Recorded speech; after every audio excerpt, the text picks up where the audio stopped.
Chaque année, l'éclosion des fleurs de cerisier marque l'arrivée du printemps à Washington, une période qui attire touristes et habitués venus pour la beauté des clichés colorés, mais aussi pour participer à une tradition désormais centenaire. Cet arbre est un des cerisiers que la première dame Helen Taft et la vicomtesse du Japon ont planté en 1912. Des cerisiers offerts par le maire de Tokyo pour remercier les États-Unis de leur soutien durant la guerre entre Russes et Japonais au début du XXe siècle. Un cadeau diplomatique aujourd'hui précieusement conservé. Habituellement, l'espérance de vie de ces cerisiers ne dépasse pas 70 ans.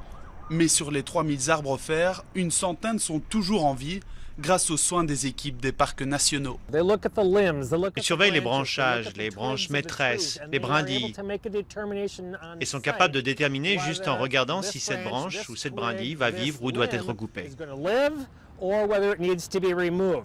Aujourd'hui, on dénombre près de 4000 cerisiers autour de ce bassin proche du Washington Monument. Anne McClellan leur a consacré plusieurs livres. Au-delà de leur esthétique, elle estime que ces cerisiers ont une grande puissance symbolique.